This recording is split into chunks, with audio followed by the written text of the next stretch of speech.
తాకట్లో ఉన్న మీ బంగారాన్ని విడిపించి ఆ రోజు ఆన్లైన్ రేటుకి కొంటాం. Sharma gold company. నమస్కారం, వెల్కమ్ టు సుమన్ టీవీ. నేను గీతాంజలి. ప్రేక్షకులందరికీ శ్రీ విశ్వావసు నామ సంవత్సర యుగాది శుభాకాంక్షలు. ప్రస్తుతం మనతో పాటు ఉన్నారు ప్రముఖ జ్యోతిష్యులు బ్రహ్మశ్రీ నందిబట్ల శ్రీహరి శర్మ గురువు గారు. వారితో మాట్లాడదాం. గురుగారు నమస్కారం అండి. వాగర్థ వివ సంపృక్తౌ వాగర్థ ప్రతిపత్తయే జగతః పితరౌ వందే పార్వతీ పరమేశ్వరౌ. సదాశివసమారంభాం శంకరాచార్య మధ్యమాం అస్మదాచార్య పర్యంతం వందే గురు పరంపరాం.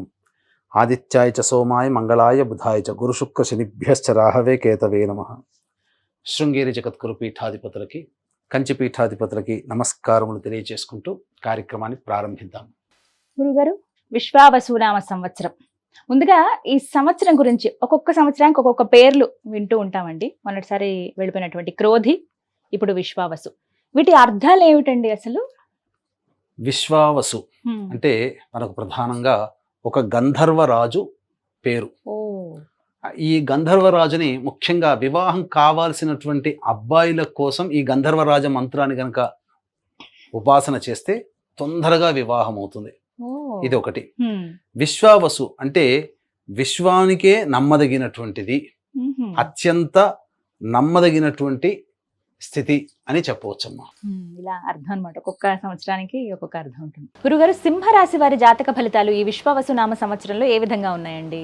విశ్వావసు నామ సంవత్సరంలో సింహరాశిలో జన్మించినటువంటి వారికి ప్రధానంగా గ్రహబలం సామాన్యమైనటువంటి ఫలితాన్ని ఇవ్వబోతుంది. ఎలా ఇబ్బందులు ఎదుర్కొంటారు, ఏ సమయంలో మంచి జరుగుతుంది, ఏ సమయంలో చెడు జరుగుతుంది, అలాగే ఎటువంటి జాగ్రత్తలు తీసుకోవాలి అనేటువంటి విషయాల గురించి కూలంకషంగా తెలియజేసుకునే ప్రయత్నం చేద్దాం. జాగ్రత్తగా కార్యక్రమాన్ని ఆశాంతం వీక్షించే ప్రయత్నం చేయండి. ఇది మీరు ఇప్పటి వరకు విన్నటువంటి రాశుల ఫలితాల కంటే చాలా నిక్కచ్చైనటువంటి నిఖాసైనటువంటి ఇన్ఫర్మేషన్ మీకు ఇవ్వబోతున్నాం. ఆదాయం 11, వ్యయం 11, రాజ్యపూజ్యం 3, అవమానం 6. కాబట్టి ఖర్చులు ఆదాయము అన్నీ సరి సమానంగానే ఉంటాయి. నిల్వ చేసుకోవడం, సేవ్ చేసుకోవడం అనేటువంటిది చాలా కష్టపడితే తప్ప నిల్వ చేసుకోలేకపోతారు. అలాగే ప్రధానంగా చూసుకున్నట్లయితే మార్చి 29వ తారీఖు నుంచి, అనగా విశ్వావసు నామ సంవత్సరం ప్రారంభానికి ఒక రోజు ముందు నుంచే అష్టమ శని ప్రభావం ఏర్పడబోతుంది. అయితే చాలామందికి ఇప్పటికి తెలుసుకుని ఉంటారు సింహరాశిలో ఉన్నటువంటి వాళ్ళకి అష్టమ శని ఇక మనకు ఇబ్బంది పడేస్తుందిరా అని. కానీ శని కూడా మార్పు చెందబోతున్నాడు. కొన్ని విషయాల పట్ల జాగ్రత్తగా ఉండాలి. ఏ విషయంలో ఏ సమయంలో శని యోగిస్తాడు, అలాగే గురువు కూడా మారబోతున్నాడు. ఎప్పటి నుంచి? మే 14వ తారీఖు నుంచి మిథున రాశిలోకి, అనగా లాభస్థానంలోకి గురువు ప్రవేశం చేయబోతున్నాడు. కాబట్టి మార్చి 30 నుంచి, అనగా వచ్చే సంవత్సరం మార్చి 19వ తారీఖు ఉగాది వరకు 3 టైమ్ జోన్స్లో మనం కనుక డివైడ్ చేసుకుంటే కాలాన్ని, ఏ టైం జోన్లో ఏ విధంగా ఉండబోతుంది ప్రధానంగా తెలియచేసుకుందాం. ఇక ముఖ్యంగా మే 16వ తారీఖు నుంచి రాశిలోని కేతువు, సప్తమంలో రాహువు. ఇది 1.5 year వరకు ఉంటుంది. కాబట్టి కన్ఫామ్ అక్కడే గ్రహాలు ఏమీ రాహుకేతులు మార్పు చెందవు. ఇక మార్చి 30వ తారీఖు నుంచి మే 13వ తారీఖు వరకు కూడా దశమ స్థానంలో గురు సంచార ప్రభావం వెరసి మంచి బాధ్యత కలిగినటువంటి పదవులు లభించడం కానీ, ఉద్యోగం లభించడం కానీ మీకు జరగబోతుంది. పెద్దన్న పాత్ర కుటుంబంలో పోషిస్తారు. అయితే ఇక్కడే మీరు గమనించాల్సిన అంశం ఏంటంటే, శని భగవాన్ రూపంలో కొన్ని కష్టాలు రాబోతున్నాయి. ఇక్కడ పెద్దన్న పాత్ర వహిస్తూనే దానికి తగ్గట్టుగా గౌరవాన్ని ఇవ్వలేనటువంటి స్థితి శని భగవానుడు. కాబట్టి అక్కడ మానసికమైనటువంటి వ్యధ ఉంటుంది. అష్టమ శని ప్రభావము. కాబట్టి దీనిని ఎలా అర్థం చేసుకోవాలి? మీ శ్రమ పెరుగుతుందే తప్ప శ్రమకు తగినటువంటి ఫలితాన్ని శని భగవానుడు ఇవ్వలేకపోతున్నాడు. కానీ గుర్తింపు, శ్రమ అనేటువంటిది గురువు ఇస్తున్నాడు. ఇక మే 14 వరకు జరిగేటువంటి విషయం ఇది. మే 14 నుంచి సెప్టెంబర్ 27వ తారీఖు వరకు లాభరాశిలోకి గురు సంచారం చేస్తున్నాడు. ఇది టైప్ 2 జోన్లో కనుక మనం చూసుకున్నట్లయితే సెప్టెంబర్ 27 వరకు లాభస్థానంలో గురు సంచార ప్రభావం వెరసి యోగదాయకమైనటువంటి పరిస్థితి ఈ యొక్క సింహరాశిలో జన్మించినటువంటి వారికి ఉండబోతుంది. ఇక జూలై 12వ తారీఖు వరకు మీనరాశిలోనే శని ప్రభావం. అయితే ఈ జూలై 13వ తారీఖు నుంచి అక్టోబర్ 10వ తారీఖు వరకు మీనరాశిలోనే వక్రీకరించినటువంటి శని భగవానుడు. ఇక మీకు ఇక్కడ గమనించుకున్నట్లయితే అక్టోబర్ 9వ తారీఖు వరకు, జూలై 13 నుంచి అక్టోబర్ 9వ తారీఖు వరకు శని మీనరాశిలోనే వక్రీకరించి కుంభరాశి ఫలితాన్ని కూడా ఇస్తున్నాడు, అనగా సప్తమ భావ ఫలితం అమ్మ. ఇక అలాగే చూసుకుంటే ఈ గురువు మే 14వ తారీఖు నుంచి సెప్టెంబర్ 28 వరకు మీకు గమనించుకుంటే మిథున రాశిలోకి, వెరసి చూసుకుంటే సెప్టెంబర్ 28 అక్టోబర్ 10 ఎంతమ్మ మధ్యలో 12 రోజులు తేడా. కానీ ఇంచుమించు గురుశనులు ఇద్దరు కూడా యోగదాయకంగా ఉన్నారు కాబట్టి సింహరాశిలో జన్మించినటువంటి వారికి మే 14వ తారీఖు నుంచి సెప్టెంబర్ 28 వరకు గురువు శని అనుకూలంగా ఉన్నారు. కాబట్టి ఈ సమయము చాలా ప్రశాంతతనిస్తుంది, ఇది చెప్పవచ్చు. ఇక టైప్ 3 జోన్లో కనుక చూసుకున్నట్లయితే ప్రధానంగా ఈ నవంబర్ 12వ తారీఖు వరకు కర్కాటకంలోనే ఉంటాడు. సెప్టెంబర్ 28 నుంచి నవంబర్ 12వ తారీఖు వరకు కర్కాటకంలోనే వక్రీకరించి ఉండడం, నవంబర్ 12 నుంచి డిసెంబర్ 26వ తారీఖు వరకు కూడా కర్కాటకంలో వక్రీకరించి స్థితి పొంది ఉంటాడు. ఇది వ్యయ గురు ప్రభావము ఎప్పటి నుంచి, సెప్టెంబర్ 28వ తారీఖు నుంచి డిసెంబర్ 27వ తారీఖు వరకు, అంటే సెప్టెంబర్ అంటే అక్టోబర్, నవంబర్, డిసెంబర్, ఈ 3 నెలల కాలము డిసెంబర్ 26 వరకు గురువు కర్కాటకంలోనే ఉంటాడు. కాబట్టి ఇటు వ్యయ గురువు అలాగే ఈ టైప్ 3 జోన్లో కనుక చూసుకున్నట్లయితే ప్రధానంగా అక్టోబర్ 10వ తారీఖు నుంచి నవంబర్ 25వ తారీఖు వరకు కుంభంలో వక్రీకరించి ఉంటాడు. ఇటు గురువు 12వ ఇంట సంచారం చేస్తున్న ఆ చెప్పిన సమయంలో అనుకూలంగానే ఉంటాడు. సద్వ్యయం అవుతుంది, ఖర్చులున్నా అది భవిష్యత్తులో అది అవసరానికి ఉపయోగపడుతుంది, ఆ ఖర్చుల వల్ల లాభమే చేకూరుతుంది. ఇక్కడ జూలై 13వ తారీఖు నుంచి అక్టోబర్ 9 వరకు కుంభరాశిలో వక్రీకరించినటువంటి కారణం చేత షష్టమ రాశి ప్రభావాన్ని కూడా ఇస్తున్నాడు.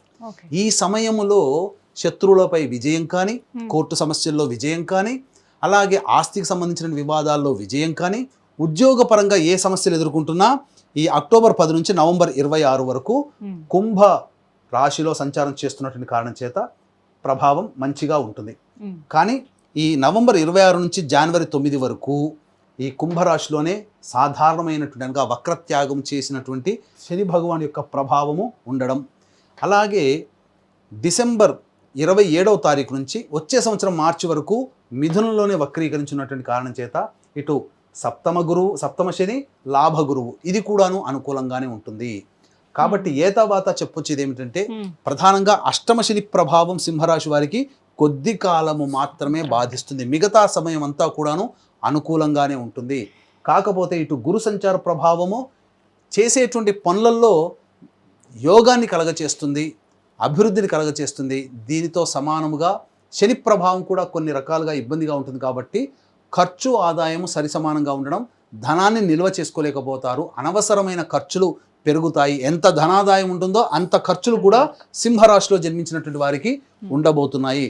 కాబట్టి జాగ్రత్తలు పాటిస్తే చాలా మంచిదని చెప్పవచ్చు. మరి సింహరాశి మహిళలకు ఈ సంవత్సరం ఎలా ఉండబోతోందండి? ప్రధానంగా సింహరాశిలో జన్మించినటువంటి మహిళలు చాలా జాగ్రత్తగా వ్యవహరించాల్సినటువంటి పరిస్థితి. మీకు అన్ని ప్రతికూలమైనటువంటి ఫలితాలే పొందబోతున్నారు. అంటే ఏంటి? ప్రధానంగా ఇంట్లో బయట సమస్యలు పెరుగుతాయి.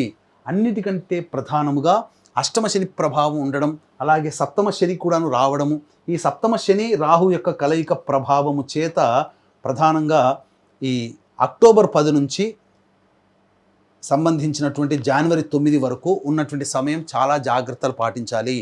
దంపతుల మధ్య విభేదాలు వచ్చే అవకాశం ఉంటుంది. వివాహం కావాల్సినటువంటి అమ్మాయిలు బాగా కష్టపడితే తప్ప వివాహము జరగదు. అంతేకాకుండా ఆరోగ్యపరంగా కూడాను శ్రద్ధ వహించాల్సినటువంటి పరిస్థితి. ఈ కారణాల వల్ల ఈ సింహరాశిలో జన్మించినటువంటి వాళ్ళు పలు వివాదాలు, చేయనటువంటి పనులకి అపనిందలు మోయాల్సినటువంటి పరిస్థితి, చేయని తప్పులకి బాధ్యులుగా అవ్వాల్సినటువంటి పరిస్థితి ఉంటుంది. ముఖ్యంగా ఉద్యోగం చేసేటువంటి వాళ్ళకి అధికారుల యొక్క ఆగ్రహానికి గురవుతారు. ఇష్టం లేని చోట బదిలీలు జరగడం కానీ, అలాగే తోటి ఉద్యోగస్తులతో వాగ్వివాదాలు పెరగడం కానీ, శత్రుత్వ భావనలు పెరగడం కానీ ఉంటాయి. వ్యాపారం చేస్తున్నటువంటి వాళ్ళు, వృత్తిలో ఉన్నటువంటి మహిళలైతే ధనాదాయం కంటే కూడా మీరు నిజాయితీగా అలాగే మొహమాటం లేకుండా ఉండగలిగితేనే మీరు సేఫ్ సైడ్లో ఉంటారని గుర్తుపెట్టుకోండి. ఏ రంగంలో వారికి ఎలా ఉండబోతోందండి ఈ సంవత్సరం? ప్రధానంగా ఈ సింహరాశిలో జన్మించినటువంటి వాళ్ళకి ప్రతి రంగము కూడా నిరాశాజనకంగానే ఉన్నా దైవానుగ్రహ ప్రభావం చేత వాటిని అధిగమించగలుగుతారు. కాబట్టి ఈ సింహరాశిలో జన్మించినటువంటి వాళ్ళు ముఖ్యంగా ఒక్కసారి గుర్తుపెట్టుకోండి, 2006వ సంవత్సరం నుంచి 2009వ సంవత్సరం మధ్యకాలం, ఆ 3 సంవత్సరాల పాటు ఏ విధంగానైతే నలిగిపోయి సమస్యలతో ఇబ్బందులు పడ్డారో అదే ప్రభావము కొంతకాలం ఈ సంవత్సరం మీకు ఉంటుంది. కాబట్టి జాగ్రత్తలు పాటించండి. అన్ని రంగాలలో ఉన్నటువంటి వాళ్ళు, ముఖ్యముగా రాజకీయ రంగము, సినీ రంగము, కళారంగము, అలాగే వ్యాపారాలు, అన్ని రకాలైనటువంటి వ్యాపారాల్లో ఉన్నటువంటి వాళ్ళందరూ కూడా ధనపరమైనటువంటి విషయాల్లో జాగ్రత్తలు పాటించండి. ముఖ్యంగా డబ్బుని అప్పుగా ఎవరికీ ఇవ్వకండి. సమస్యలు కొని తెచ్చుకుంటారు. మీరు చేసేటువంటి వృత్తి వ్యాపారాలలో, ఉద్యోగాల్లో మీ కీర్తి ప్రతిష్టలకు భంగం కలిగే విధంగా మీ ముందు నవ్వుతుండి మీ వెనకాల గోతులు తవ్వే వాళ్ళే ఎక్కువగా ఈ సింహరాశిలో జన్మించినటువంటి వారికి గోచరం అవుతారు. అన్నిటికంటే ప్రధానంగా ఉద్యోగం చేస్తున్నటువంటి వాళ్ళకైతే తరచూ ఉద్యోగ మార్పులు చేసే పరిస్థితి వస్తుంది. కాబట్టి సంయమనం పాటించండి. సమయం అనుకూలంగా లేదు కాబట్టి మీరు ఆవేశానికి లోనై కొత్త ఉద్యోగం వెతుక్కోవాలి అని అనుకుంటే మాత్రం చాలా ఇబ్బందులు పడాల్సినటువంటి పరిస్థితి ఉంటుంది.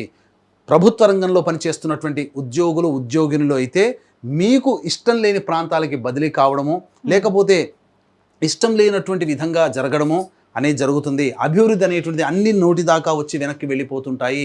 ఈ రకంగా ఉంటుంది భవిష్యత్ అనుకున్నది కాస్త నిరాశాజనకంగా మందకొడిగా సాగుతుంది. కాబట్టి ఇప్పుడు దైవానుగ్రహం తప్ప వేరే మార్గం లేదనేటువంటి విషయాన్ని గుర్తుపెట్టుకుంటూ, షట్భాగంతు మనుష్యానాం సప్తభాగం దైవచింతనం, 6 భాగాలు మీరు కష్టపడాల్సిందే, 7వ భాగం దైవానికి వదలాల్సిందే.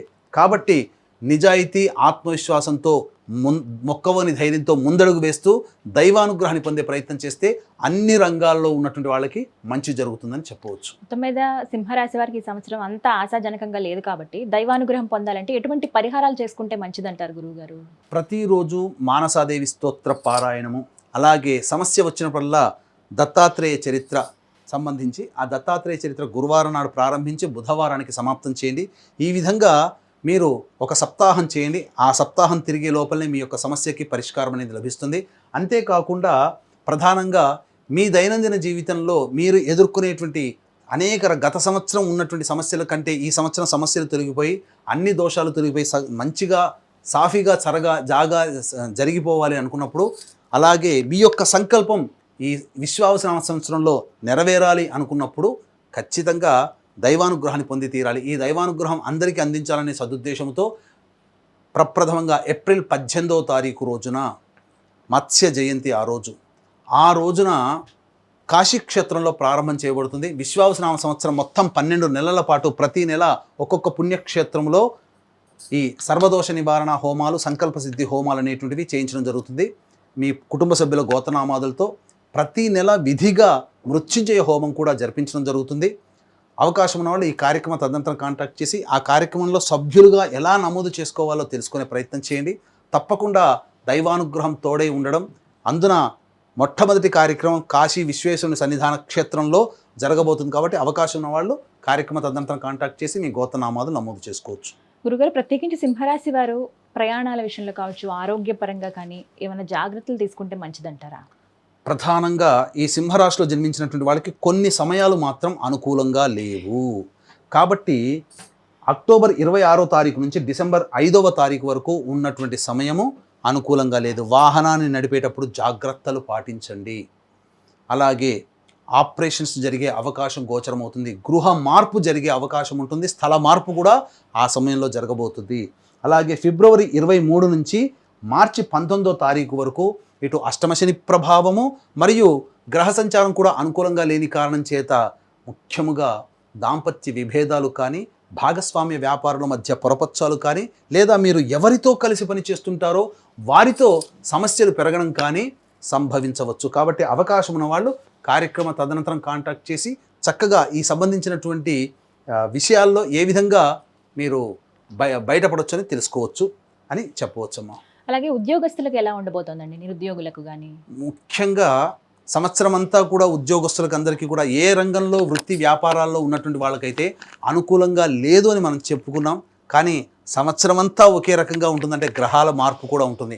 కాబట్టి నిరుద్యోగస్తులు ఇలా మోడుగా ఉద్యోగం రాదు కదా అని చెప్పేసి సంవత్సరం అంతా ఫ్రీగా ఉండాల్సిందేనా? కొత్త ఉద్యోగం కోసం ప్రయత్నం చేయాల్సిన అవకాశం కూడా చాలామందికి ఉంటుంది.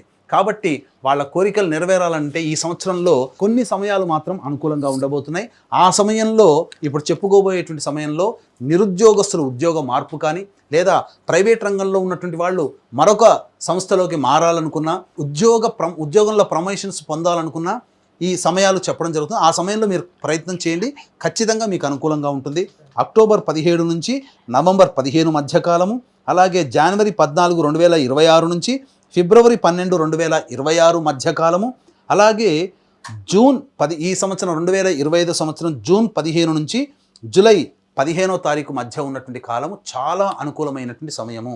కాబట్టి ఉద్యోగ, వ్యాపార, వృత్తి సంబంధాల్లో ఏమైనా కొత్తవి స్టార్ట్ చేయాలనుకుంటే ఈ చెప్పిన సమయంలో స్టార్ట్ చేసే ప్రయత్నం చేయండి.